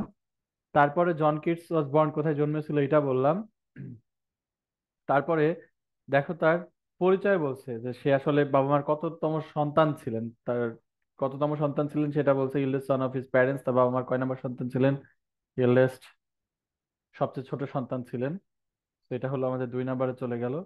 অ্যান্ড 3 নম্বরে হবে হচ্ছে হি লস্ট হিজ ফাদার, সে কত বছর বয়সে তার বাবাকে হারাইছিল, অ্যান্ড হিজ মাদার 1810, 1804 সালে হচ্ছে তিনি বাবাকে হারাই এবং তার মাকে হারাইছিল হচ্ছে 1910 সালে। বাবা মা সম্পর্কে বলছে, তো এই পরের লাইনটা এটা হবে। তাহলে আমরা ই নাম্বারটাকে পাইলাম 3-তে। অ্যান্ড নাম্বার 4 আমরা আহ, দেখতে পাচ্ছি যে ইন 1811, 1811 সালে Keats became an apprentice apprentice to surgeon at Edmonton, অর্থাৎ বিকেম অ্যান অ্যাপ্রেন্টাইজ, উনি আসলে একজন অ্যাপ্রেন্টাইজ পদে উন্নীত হয়েছিলেন অ্যাট এডমন্টন নামের শহর লন্ডনে, সেইখানকার একজন সার্জন হয়েছিলেন, বিশেষজ্ঞ সার্জন। যেহেতু দেখো তার বাবা আসলে চাইতেন যে উনি একজন ডাক্তার হবে, ঠিক আছে, এই কারণে 1910-এর কথা বলেছিল এর আগে, বাবা মারা যায়, এটা 3-এ দিয়েছিলাম। তাহলে 4 নাম্বারটা স্বাভাবিকভাবে 1911 সালেরটাই হবে ঘটনা, জি, সার্জন হয়েছিলেন। তারপরে হচ্ছে but his heart was not in medicine and he felt that he was born to be a poet. আচ্ছা, ডাক্তার হওয়ার পরে উনি মনে করলেন যে আসলে আহ, তিনি তার যেই আহ, মনটা, তার যে হৃদয়টা আসলে মেডিসিন বা চিকিৎসার ক্ষেত্রে বসছিল না। তিনি মনে করতেন যে তিনি আসলে কবি হওয়ার জন্য তার জন্ম হয়েছিল। তো এই কারণে তিনি সবসময় এই জিনিসটা চিন্তা করতেন, and ওইটাকে আমরা জি এর পরে নিয়ে আসবো। তারপরে হবে হচ্ছে তোমার বাকি আছে কোনগুলা, এগুলোর মধ্যে ফাইনালি হি অ্যাবান্ডন সার্জারি, হ্যাঁ সে অ্যাবান্ডন মানে ত্যাগ করেছিল সার্জারি ফর লিটারেচার, মানে সাহিত্যের জন্য সেই সার্জারিটা ত্যাগ করেছিল, তার ডাক্তারি পেশাটা ত্যাগ করেছিল, C নাম্বার। তারপরে হবে হচ্ছে এফ বাকি আছে আর বি নাম্বারটা বাকি আছে। তাহলে his finest poem like ode to, ode to nightingale, ode on a Grecian urn etcetera were published in 1820। তার মানে উনি যে চলে আসলেন, আসার পর কি কি কবিতা রচনা করছিলেন সেগুলো আমাদেরকে লিখতে হবে, F নাম্বার। অ্যান্ড পরে লাস্টে this great poet met a premature death, আচ্ছা মারা যাওয়ার কথা বলছে, তাহলে অবশ্যই ওটা B নাম্বার শেষে হবে। তো এরপরেরটায় চলে যাই আমরা। দেখো কার কথা বলছে, এখানে নেপোলিয়ানের কথা বলছে, তাই না? নেপোলিয়ানের এটা কিন্তু ভেরি ভেরি ইম্পর্ট্যান্ট একটা রিয়ারেঞ্জিং। তো নেপোলিয়নের গল্পটা এরকম ছিল, Napoleon the king of France was a great hero, উনি একজন গ্রেট হিরো ছিলেন। সো এটাকে আমরা 1 নাম্বার নিলাম। আমি তোমাদেরকে ফরম্যাটটা অলরেডি দেখিয়ে দিয়েছি, তোমরা ওই ফরম্যাট অনুযায়ী এক্সাম হলে অ্যান্সার করবা, বাট আমি এইগুলা তোমাদেরকে সলভ করে দিচ্ছি ক্লাসের মধ্যে, ঠিক আছে? ক্লাসের মধ্যে তোমাদেরকে জাস্ট সলভ করে দিচ্ছি কোনটার পর কোনটা হবে। তো তুমি এটাকে 1 নাম্বার হিসেবে নিতে পারো, Napoleon the king of France was a great hero, তার নাম পরিচয় জন্মস্থান সম্পর্কে বলছে। অ্যান্ড তারপরে হি ওন মেনি ব্যাটেলস, অনেক যুদ্ধে উনি জিতছিলেন। তারপর one day he was walking along the sea shore, সাগর তীর দিয়ে হাঁটছিলেন, এটা পরের ঘটনা, ঠিক আছে, বাট তিনি তার পরিচয় বলছে, তার যে অ্যাচিভমেন্ট গুলা, ঠিক আছে, সেগুলো বলছে। Won many battles and conquered many countries of Europe, ইউরোপের অনেক দেশ জয় করেছিলেন এবং অনেক যুদ্ধেও তিনি জিতেছিলেন, তো এটা 2 নাম্বার হবে। 3 নাম্বারে হবে হচ্ছে একদিন তিনি হচ্ছে সিশোর, সাগর তীর দিয়ে হাঁটছিলেন, এটা 3 নাম্বারে হবে, সাগর তীর দিয়ে হাঁটছিলেন। আহ 4 নাম্বারে হবে হচ্ছে হঠাৎ করেই তিনি দেখলেন একটা ওয়ান্ডারফুল থিং, একটা দারুণ জিনিস তিনি দেখতে পেলেন 4 নাম্বারে। তো 5 নাম্বারে হবে হচ্ছে an English boy was making a small boat, ওখানে দেখলেন যে একজন ইংলিশ বয় সে আসলে ছোট একটা স্মল বোট বানাচ্ছে, ছোট একটা নৌকা বানাচ্ছে। Then G number the boy was brought before him, ছেলেটাকে তার সামনে আনা হয়, ঠিক আছে, ব্রট বিফোর, ওয়াজ ব্রট মানে তার সামনে নিয়ে আসা হয়েছিল ছেলেটাকে। এরপরে তারপরে হচ্ছে the king asked him why he was making such a small boat, সে আসলে আহ জিজ্ঞেস করেছিল যে তুমি কেন এই ছেলেটাকে, আর নেপোলিয়ান জিজ্ঞেস করেছিল যে কেন তুমি ছোট নৌকাটা বানাচ্ছ। 7। তারপর দা বয় সেইড, ছেলেটা উত্তর দিয়েছিল, I shall cross the sea and go my home. আমি এই আহ, সাগরটা পাড়ি দিব, আমি আমি আমার বাড়ি ফিরে যাব। এই তো এই ছিল হচ্ছে তো নেপোলিয়নের গল্পটা। তোমরা ওই যে ফরম্যাটটার কথা বললাম এক্সাম হলে ঠিক ওইভাবে আনসার করবা। আর অবশ্যই তোমাদের কিন্তু কোনো প্রয়োজন নাই যে ভাইয়া এবং আপুরা তোমরা আবার এটাকে প্যারাগ্রাফ করে অ্যান্সার করতে যাও, এটার কোনো প্রয়োজন নাই, হ্যাঁ। এটা টোটালি আননেসেসারি। পরীক্ষার হলে কিন্তু তোমার টাইম নষ্ট হবে। তো 1 2 3 4 5 6 7 8, এইখানে আমরা পেলাম, 1 নাম্বার পেয়েছিলাম বি, 2 নাম্বার পেয়েছিলাম ডি, 3 নাম্বার পেয়েছিলাম হচ্ছে সি, 4 নাম্বারে পেয়েছিলাম এফ, 5 নাম্বারে পেয়েছিলাম এইচ, 6 পেয়েছিলাম জি, 7 পেয়েছিলাম হচ্ছে এ, আর 8 আমরা পেয়েছিলাম হলো ই নাম্বারটা। So, এই ছিল এটার সলিউশন। এক্সাম হলে ঠিক জাস্ট অ্যান্সার লিখে এইভাবে তুমি লিখে দিলেই কিন্তু তুমি 8-এর মধ্যে 8 পেয়ে যাবা। ওকে, চলে যাই আমরা পরেরটাই। এইখানে আহ, কার কথা বলছে, আমরা আগে সেই লোকটাকে ইনভেন্ট করার ট্রাই করি যে গল্পটা আসলে রিয়ারেন্সের যে গল্পটা আছে গল্পটা কার সম্পর্কে বলেছে। দেখো, suddenly he stopped. Okay, the marriage ceremony was, এখানে পাইনি পরিচয়। He spoke so strangely that, সে এতটাই অবাকভাবে বলছিল বা অপরিচিত ভাবে বলছিল যে সে লোকটাকে এখনো খুঁজে পায়নি। Saw people walking past him, তার পাশ দিয়ে হেঁটে যাচ্ছে। The old man told him about his last journey, তার লাস্ট জার্নি সম্পর্কে বলছিল। The old sailor sat on a stone outside the church. He had a strange, mad look in his eyes. There was a ship, the old sailor began. There was a ship, the old sailor began. এই ছিল হচ্ছে তোমার পুরা ঘটনাটা, কিন্তু এর মধ্যে আমরা ঘটনার যে মূল কথাটা সেটা কিন্তু এখনো খুঁজে পাই নাই। The marriage ceremony was over. The guests were all going to the feast. এই এটাই আমাদের 1 নম্বরে হবে। আমরা বুঝতে পারছি যে দ্য ম্যারেজ সিরিমনি, বিয়ের অনুষ্ঠানটা ওয়াজ ওভার, শেষ হয়ে গিয়েছিল। And the guest were all going to the feast, এবং গেস্টরা সবাই ফেস্টে ফিরে যাচ্ছিল। তারপরে the old sailor sat on a stone outside the church, চার্চের বাইরে, চার্চ তো বুঝো, চার্চ হচ্ছে একটা উপাসনালয়, তার বাইরে একটা পাথরের উপর একজন সেইলর, বৃদ্ধ একজন নাবিক বসলেন। ওকে, তারপরে he had a strange mad look in his eyes, মানে এই লোকটার, তার চোখের মধ্যে একটা পাগল পাগল টাইপের লুক ছিল বা দৃষ্টি ছিল। তারপর ডি নাম্বার, হি স পিপল ওয়াকিং পাস্ট হিম, তিনি তার পাশ দিয়ে মানুষগুলাকে হেঁটে যেতে দেখলেন, এটা 4 নম্বরে হবে। দেন হচ্ছে suddenly he stopped on of the guests, যত মানুষ হেঁটে যাচ্ছিল তাদের মধ্যে একজনকে তিনি থামাইছিলেন, হ্যাঁ। তাহলে এটাকে আমরা নাম্বার 5 নিতে পারি। অ্যান্ড নাম্বার 6 নিব হচ্ছে দ্য ওল্ড ম্যান টোল্ড হিম, মানে ওই লোকটাকে বললেন অ্যাবাউট হিজ লাস্ট জার্নি, তার যে লাস্ট জার্নি সেটা সম্পর্কে তিনি বললেন। অ্যান্ড নাম্বার 7 আমরা নিতে পারি দেয়ার ওয়াজ আ শিপ, ঠিক আছে, লাস্ট জার্নি সম্পর্কে বলছিলেন। দেয়ার was a sheep the old Sailor began, হ্যাঁ, তার মানে একটা শিপ ছিল, দ্য ওল্ড সেলর বিগান মানে একজন বৃদ্ধ নাবিক শুরু করেছিল যেটা চালানো। তো এটা হবে 7 নাম্বার। এন্ড দ্য 8 নাম্বার হবে হচ্ছে এইটা, হি স্পোক সো স্ট্রেঞ্জলি, সে এতটা অবাক ভাবে বলছিল যে the guest stood steel and listen the story, মানে যত গেস্ট ছিল সবাই দাঁড়িয়ে এই ঘটনাটা শুনছিল একজনকে থামানোর পরেও। তো এই ছিল হচ্ছে ঘটনাটা। তো আমরা চলে যাই পরেরটাই। দেখো, এইখানে কার সম্পর্কে বলছে আমরা একটু দেখি, তাইমুর, ইয়াং তৈমুর সম্পর্কে বলছে। আমরা তৈমুরের কোনো পরিচয় টরিচয় বলছে কিনা। The old man pity for him and quickly gave him তৈমুর ফুল ডিশ অফ ফুড, এটা আমরা এখনো হবে না বুঝতেই পারছি। দেন হি ডিস্টিংগুইশড হবে না, এজ এ রেজাল্ট, ফলে কি হইল এটাও হবে না। The food was very hot on day became very hungry, সেখানে বোঝা যাচ্ছে young Timur attacked a province but unfortunately his soldiers were all killed. সে তৈমুর একটা রাজ্যে আক্রমণ করেছিল, কিন্তু দুর্ভাগ্যবশত তার যত সৈনিক ছিল সবাই মারা গেছিল, এটা 1 নম্বরে হবে।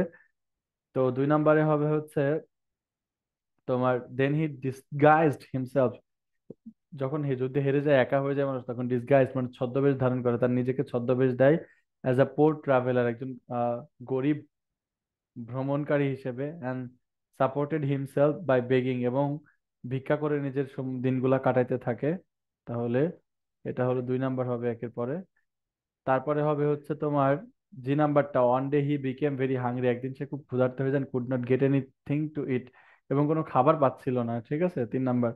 তো 4 নাম্বারে হবে হচ্ছে ডি নাম্বারটা, দেখো বলছে যে he came to a house and asked an old man, সে তারপর একটা বাড়িতে আসলো এবং একজন বৃদ্ধ মহিলাকে বললো to give him something to eat, তাকে খাবার জন্য কিছু দেওয়ার জন্য বললো। তারপরে মহিলা কি করছিল এটা খোঁজার ট্রাই করব।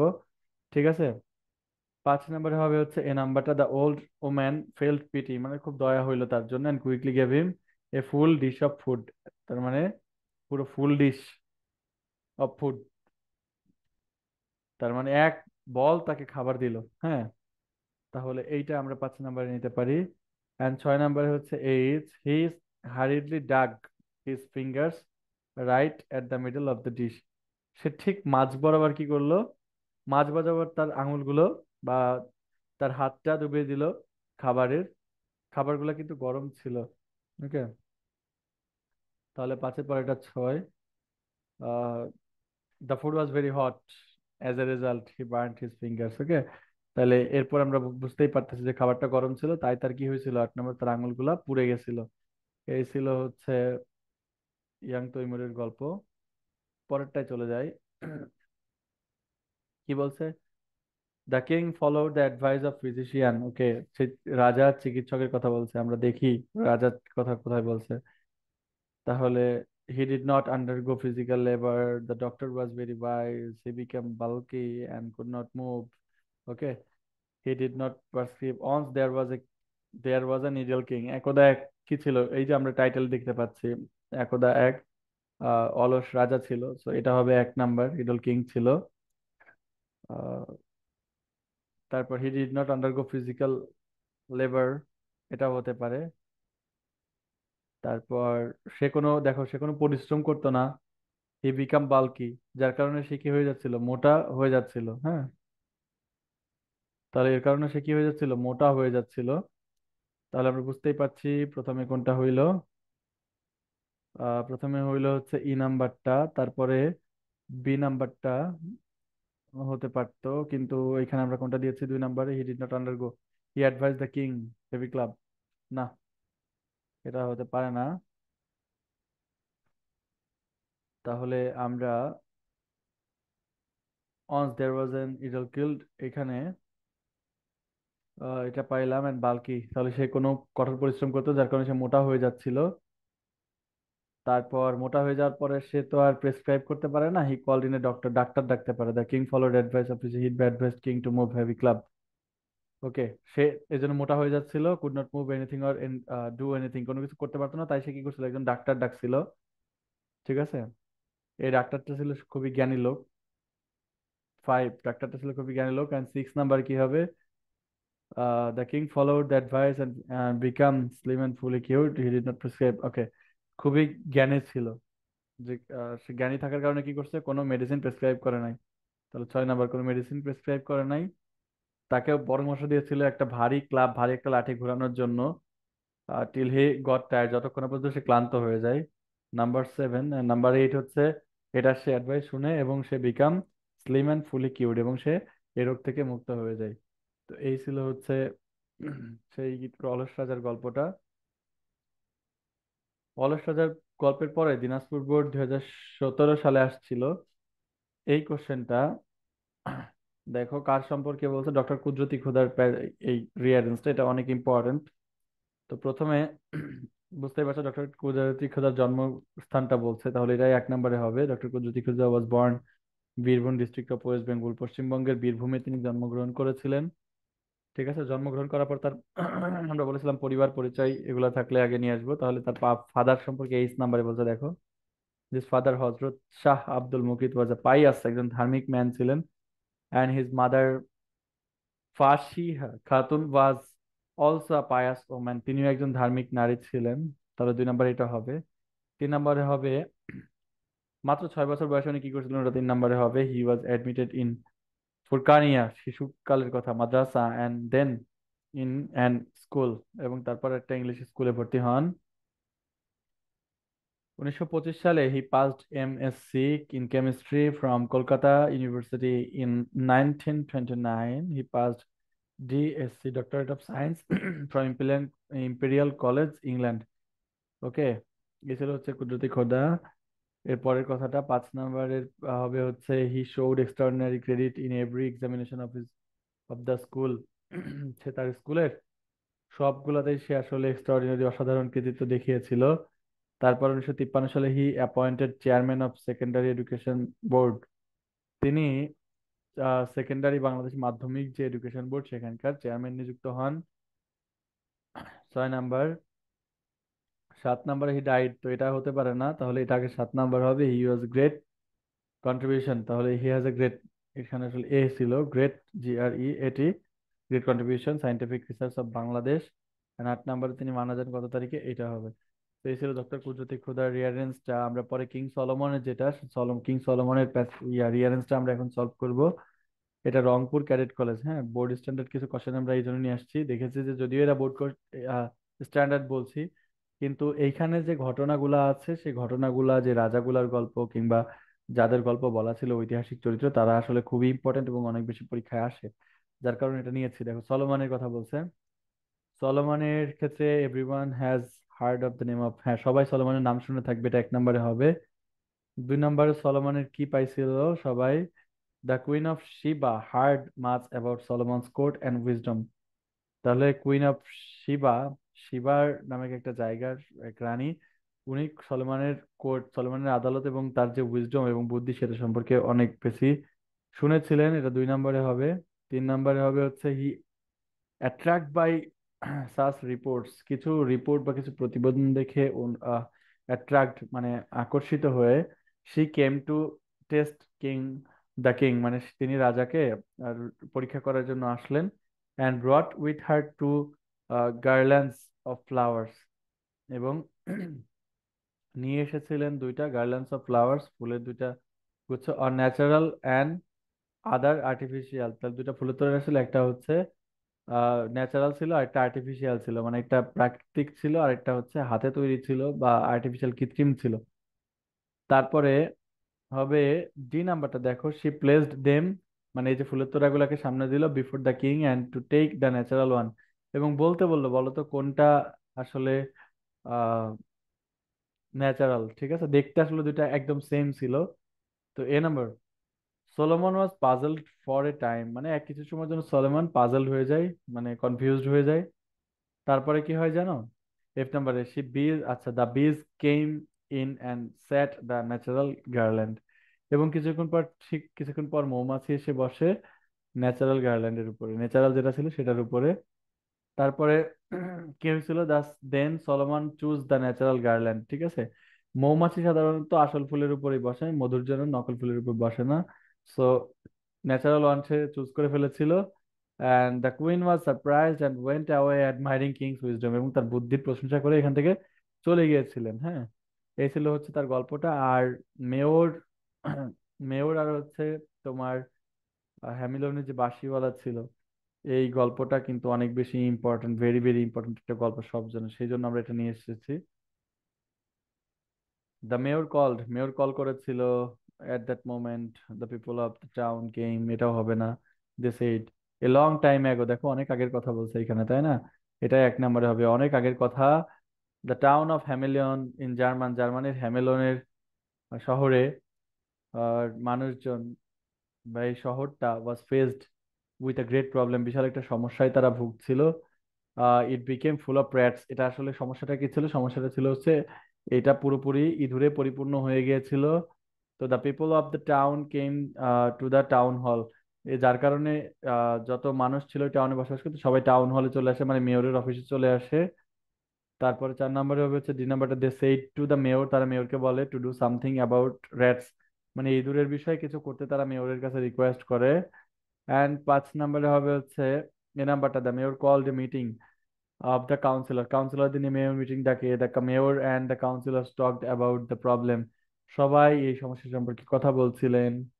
ওই সময়ে, ঠিক ওই সময়ে 6 number, at that moment there was a knock at the door, কেউ একজন দরজায় নক করেছিলেন ওই সময়ে। আহ এটা ছিল হচ্ছে 6 number. 7 number, but they could not find a way out. আচ্ছা, দামে এখানে একটা গ্যাঞ্জাম হয়েছে। 6 নাম্বার আসলে এটা হবে না। 4-এর পরে 5 ওইটা, দেন 6 হবে হচ্ছে এইটা। 6 হবে হচ্ছে এইটা, তারা মিটিং করছিল but they could not find any way out. তারপরে 7 নাম্বারে হবে এটা, যে ঠিক ওই সময় একটা নক আসলো বাইরে থেকে। তারপরে 8 নাম্বার, দা মেয়েও আসতে বললো, and the stranger enter the hall, এবং একজন অপরিচিত ব্যক্তি কি করলো, এই হলের মধ্যে প্রবেশ করলো। ওই লোকটা ছিল হচ্ছে হ্যামিলনের বাঁশিওয়ালা, যে আসলে ইঁদুরগুলাকে শহরের বাইরে নিয়ে গিয়ে বাঁশি বাজাতে বাজাতে ফেলে দিয়ে চলে আসে। তো এই ছিল হচ্ছে ওই গল্পটা। তোমাদের সবারই মোটামুটি জানা আছে হ্যামিলনের বাঁশিওয়ালার ঘটনা। তো এখানে আব্রাহাম লিঙ্কনের গল্পটা আমরা নিয়ে আসছি, কারণ এটা একটা ইম্পর্টেন্ট গল্প। আর দেখতে পাচ্ছ আব্রাহাম লিঙ্কনের সম্পর্কে যেহেতু বলছে, তার পরিচয়টা আগে আনতে হবে। One of the greatest presidents of the United states of America. আমেরিকার ইতিহাসে যত প্রেসিডেন্ট ছিল তাদের মধ্যে কিন্তু অন্যতম মহৎ একজন প্রেসিডেন্ট ছিলেন। নাম্বার 3, লিঙ্কন ওয়াজ বর্ন, তিনি কবে কত সালে জন্মগ্রহণ করেছিলেন সেই জিনিসটা এখানে নিয়ে আসছে। তারপর নাম্বারে, হি রোজ ফ্রম হাম্বল অরিজিন, খুবই সাদামাটা একটা পরিবার থেকে তিনি বেড়ে উঠেছেন। সেই as a man he was simple and kind, মানুষ হিসেবে তিনি খুব সিম্পল, খুব সরল ছিলেন এবং দয়ালু ছিলেন। 4 নাম্বারের Lincoln Lincoln became great by dint of his own effort and perseverance. ঠিক আছে, তিনি একজন মহৎ হয়েছিলেন আসলে তার বাই দ্য ডিন্ট অফ, মানে কিসের মাধ্যমে, অফ ওন এফোর্ট, তার নিজের যে চেষ্টা এবং নিজের যে ধৈর্য, এটার মাধ্যমে তিনি আসলে গ্রেট বা মহৎ হয়ে উঠতে পেরেছিলেন। তো এটা হবে হচ্ছে 4 নাম্বারে। অ্যান্ড 5 নাম্বারে হবে হচ্ছে, during the time when he was president of America civil war took place, তিনি যখন আমেরিকা প্রেসিডেন্ট ছিলেন তখন আসলে গৃহযুদ্ধ হয়েছিল। তারপরে এ নাম্বার, ইট বিগান ইন, সেই গৃহযুদ্ধটা শুরু হয়েছিল এবং চলমান ছিল পরবর্তী 4 বছর ধরে। তাহলে এটা হলো 6-এ। তারপর 7-এ কোনটা হবে, দেয়ার ওয়াজ, তাহলে the civil war occurred over the question of slavery, অর্থাৎ স্লেভারি বা দাস প্রথার বিরুদ্ধে আসলে এই গৃহযুদ্ধটা হয়েছিল। Lincoln was in favour of the slaves, Lincoln আসলে যারা দাস ছিল তাদের ফেভারে ছিল বা তাদের সমর্থনে ছিল। তো এইটা হবে হচ্ছে 7 নাম্বারটা। 8 নাম্বারটা কোনটা হবে, there were many negro slaves in America in those days, ওই সময় আমেরিকান নিগ্রোরা ছিল। এটা হবে হচ্ছে তোমার 7 নাম্বারে, আমেরিকান নিগ্রোরা হচ্ছে স্লেভ হিসেবে কাজ করতো। আর 8 নাম্বারে হচ্ছে এইটা, হ্যাঁ, 2 নাম্বারটা, সিভিল ওয়ার অকার্ড ওভারটা, হ্যাঁ। তার গৃহযুদ্ধটা কাদের সঙ্গে হয়েছিল, স্লেভারি যারা দাস প্রথার বিরুদ্ধে হয়েছিল। এই হচ্ছে আমাদের মূলত গল্পটা ছিল। এখন অ্যাস্ট্রোলজারের একটা গল্প আসছে, তোমরা দেখতে পাচ্ছ একজন রাজা আর একজন অ্যাস্ট্রোলজারের গল্প। এই গল্পটা আমিও ছোটবেলায় পড়েছি, অনেক ইন্টারেস্টিং ছিল এবং অনেক ইম্পর্ট্যান্ট, সেজন্যই তোমাদের জন্য আসলে এই গল্পটা নিয়ে এসেছি। অ্যাস্ট্রোলজারের গল্পটার সলিউশন ছিল এরকম, আমি বলে দিচ্ছি দেখো। Number, once there was a king, এখানে টাইটেল আমরা দেখতে পাচ্ছি যে একদা এক রাজা ছিল, he was fond of knowing his future from the astrologer. Astrologer হচ্ছে গণক, যারা ভবিষ্যৎবাণী করে তারা, হ্যাঁ। তাহলে তিনি অ্যাস্ট্রোলজারের কাছ থেকে তার ভবিষ্যৎ জানার জন্য খুব এই জিনিসটা উনি খুব পছন্দ করতেন। তাহলে 1 নাম্বার এটা হবে। অ্যান্ড 2 নাম্বারে হবে হচ্ছে এটাই, wise astrologer visited the capital of the king, এই রাজার যেই তোমার রাজধানী, সেখানে একজন অ্যাস্ট্রোলজার একজন জ্যোতির্বিদ তিনি ভিজিট করেছিলেন। তাহলে 2 নাম্বার এটা হবে। 3 নাম্বারে হবে হচ্ছে, ইজ দ্য কিং ডিজায়ার্ড, তিনি আশা করেছিলেন earnestly to know his future from the astrologer, ওই অ্যাস্ট্রোলজার কাছ থেকে তার ফিউচার তিনি জানতে চাইতেন। ঠিক আছে, এটা হবে 3 নাম্বারটা। So the king called him, একজন কিংটাকে দেখালেন এট দ্য প্লেস। তারপরে 4 নাম্বার হবে, সি নাম্বারটা, the astrologer told him something unpleasant, astrologer তাকে কিছু এমন কিছু কথা বললো যেটা আসলে অসন্তুষ্টিজনক। ঠিক আছে, তাহলে এটা হবে 4 নাম্বার। অ্যাট দিস, এই জন্য দ্য কিং গট ফুরিয়াস, এই জন্য কিং খুব রেগে যায়। And condemn him to death, এবং তাকে মারার জন্য বা মৃত্যুদণ্ড দেওয়ার জন্য বন্দি করে, কমপ্লেন মানে বন্দি করা। তারপর 5 নাম্বার হচ্ছে এ নাম্বার, এটা 5, the astrologer was taken to the place of execution. ঠিক আছে, মানে মৃত্যুদণ্ড দেওয়ার যে জায়গা সেখানে নিয়ে যাওয়া হয়। The king then asked, king তাকে বলে, how long would you live, how long would you live, মানে আর কতদিন তুমি বাঁচবা, রাজা দেন জিজ্ঞেস করে। ঠিক আছে। তারপর হচ্ছে 6 নম্বরে হবে যে নাম্বারটা, হি থট দ্যাট, তিনি মনে করেছিলেন the king would prove him a liar, king তাকে কি করতে চেয়েছিল, মিথ্যাবাদী হিসেবে প্রমাণ করতে চেয়েছিল, and put him to death, এবং মৃত্যুদণ্ড দিতে চেয়েছিল। হি দেন থট, তিনি চিন্তা করলেন, for a while for some way of escape, মুক্তির কোনো চিন্তা তিনি তিনি চেষ্টা করতে থাকলেন। এন্ড বাকি আছে এই দুটো, একটু চিন্তা করো। With ready with he said, at this the king turn pale, dry breath. So এটা হবে না, আগে হবে এটা 7 number, with ready with he said, প্রস্তুতি নেওয়ার পর সে বলল যে, I shall wait to receive your majesty where you have been sending me. ঠিক আছে, I shall wait to receive your majesty, আমি তোমার উপস্থিতির জন্য সেখানে অপেক্ষা করব, where you have been sending me, তুমি আমাকে যেখানে পাঠাচ্ছ। তার মানে তুমি আমাকে মৃত্যুদণ্ড দিচ্ছ, মরার পর আমি এখানে ওয়েট করবো তোমার জন্য। দ্যাট মিন্স কিছুক্ষণ পরে রাজাও কিন্তু মারা যাবে, সেই ভয়ে রাজা তাকে মুক্ত করে দেয়। হ্যাঁ। 8 নাম্বার, অ্যাট দিস, এই জন্য দ্য কিং টার্ন পেল, ঠিক আছে, সে পেলটাকে টেনে দেয়, and drive this rats away, এবং এটাকে নামায় ফেলায়, and let him not enter again, shouted the king. Okay, এবং তাকে কিন্তু সে মুক্ত করে দেয় এবং চিল্লায় এই কথাটা কিন্তু বলতে থাকে। And এই ছিল হচ্ছে গল্পটা অ্যাস্ট্রোলজারের। তো এরপরে নাসিরুদ্দিন হোজ্জার একটা গল্প আছে, আইনস্টাইনের গল্প আছে। এই গল্পগুলা প্রত্যেকটার এক্সপ্লেনেশন তোমাদের যে পাঠ্য বই, সে পাঠ্য বইয়ের মধ্যে আমাদের পাঠ্য বইয়ের তো না, উদ্ভাস থেকে তোমাদেরকে যেই মডেল টেস্টে ভর্তি হওয়ার পর যে বইটা দিয়েছে, ঠিক ইংলিশ ফার্স্ট পেপারের ওই বইয়ের মধ্যে সবগুলা ইয়ার তোমার রিঅ্যারেঞ্জিং এর সলিউশন খুব ভালো মতো দেওয়া আছে। তো চিন্তার কোনো কারণ নাই, তুমি জাস্ট খুব ভালো করে, যেসব ঐতিহাসিক ঘটনা, এটা তো আর নিজের মতো বানানো যায় না, তোমাকে যে রুলস গুলা রেগুলেশন গুলো আমি শেখাইলাম, এর ভিত্তিতে তুমি প্রত্যেকটা কোশ্চেন সলভ করে ফেলবা, একটু বুঝে বুঝে সলভ করবে, যাতে এক্সাম হলে কিন্তু তুমি এখন যেমন সিকোয়েন্স পড়ছো ঠিক এরকম থাকবে না, সিকোয়েন্স চেঞ্জ হয়ে যেতে পারে, দেন কিছু লাইন এক্সট্রা অ্যাড হতে পারে। তো সেই ক্ষেত্রে তুমি কি করবে, এই জন্য বুঝে বুঝে কোন ঘটনার পর কোন ঘটনা হয়, বুঝে বুঝে কৌশলে তুমি যদি সবগুলা করে ফেলতে পারো সলিউশন, আমরা আশা করি তুমি অবশ্যই অবশ্যই তোমাদের যে বইটা দেওয়া হয়েছে ওই বই থেকে অবশ্যই ইনশাল্লাহ কমন পাবা। আর আজকের মতো এই পর্যন্তই, পরবর্তীতে তোমাদের সাথে আবারও দেখা হচ্ছে, সেই পর্যন্ত সবাই ভালো থাকবে, সুস্থ থাকবে। আসসালামু আলাইকুম।